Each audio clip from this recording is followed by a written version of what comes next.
A netizen shared this short video clip taken at the border of Yunnan. The Chinese government is building a border wall there.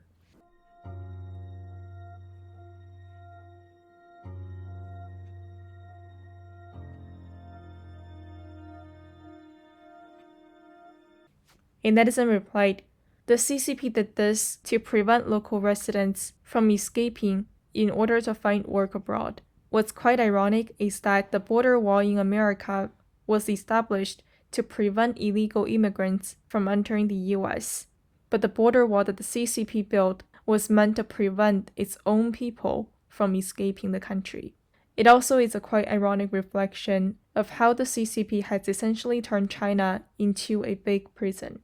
A netizen shared a quote from Hong Kong actor Anthony Wong. He said, "I once also wanted to compromise, but I also knew that once I do so, I will be forced to kneel down, and afterwards, they may want to take away my life. As human beings, we do not need to strive to be a hero that always stands up for justice and what's right, but it's important to note that we should never be complicit in the CCP's crimes." A netizen shared this picture. The name tag here noted, "This is a base for patriotic education in Hong Kong." Netizens shared that this was identified back on February 28th. And after the picture was posted, it has sparked wide discussions online. Some people felt that similar bases have already been established in Hong Kong. Also worth noting that Hong Kong's financial secretary declined to review where the 8 billion fund allocated toward safeguarding national security have been spent. A netizen shared a few pictures from a recent campaign launched by Hong Kongers in which they wore black clothes as a way to protest against the Chinese government's crackdown on the region, while in the meantime to continue speaking up for their demands. A netizen shared about the recent crackdown in Hong Kong.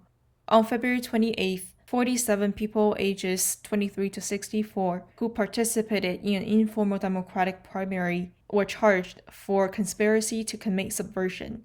They appeared in their first court hearing on March 1st. Most of them are or were elected government officials. Some additional background information is that in July 2020, these 47 officials helped organize or run as candidates in an informal public opinion poll to coordinate pro-democracy candidates for a legislative council election, then scheduled for September in 2020. The pro-Democrats aim to win over half of the legislative council seats, with a view toward pressing Beijing and the Hong Kong governments to give universal suffrage to Hong Kong people as long promised. And prior to the poll, Beijing and Hong Kong officials had warned that the poll amounted to subversion. Police also raided the office of the polling institution. And despite these threats, an unprecedented number of Hong Kong people, nearly 610,000 or 15% of the city's registered voters, participated. Now, the Hong Kong prosecutors alleged that the poll was a scheme that amounted to seriously interfering in disrupting or undermining the performance of duties and functions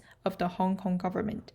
A netizen shared a comment from a lawyer in Hong Kong and also politician representing 4 of the defendants. Alan Long, he said, "It is not just the 47 defendants who are just facing charges here today, but also the Hong Kong judicial system and the spirit of the rule of law." He also said that the charges filed on Sunday will be remembered as a challenge on Hong Kong's fair electoral system, while criticizing prosecutors for bringing charges without sufficient evidence. While outside the Hong Kong court, hundreds of people gathered in protest. Many of them wore black clothing in solidarity with the detainees. They chanted slogans banned under the national security law from the 2019 protest movement, including Free Hong Kong Revolution Now, Go Hong Kong, and 5 demands, not one less.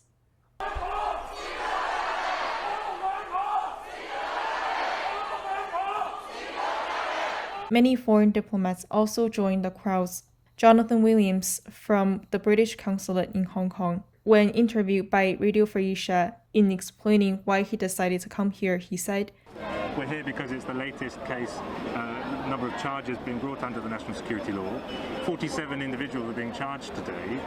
The Chinese and Hong Kong authorities promised that the national security law would be used in a very narrow sense. it's clear that that is no longer being the case, and that's deeply concerning to us. So that's why we're here with a number of other foreign consulates. And Netizen shared a comment that's been circulating online saying that during the past 33 years, I've never seen so many educated people holding high status in society being detained all at once, including lawyers, college professors, and doctors. I don't know what to say and don't know what I can do, but I guess perhaps at this point, I can only extend my best wishes to this group of people who share the same faith in democracy and freedom.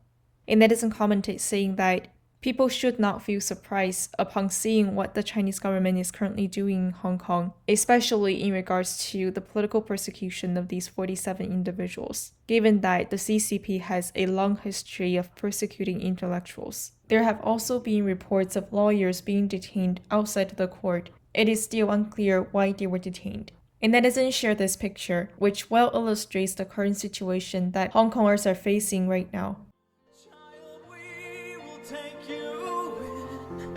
Child, we will bring you home. You'll be a flower that sees the spring.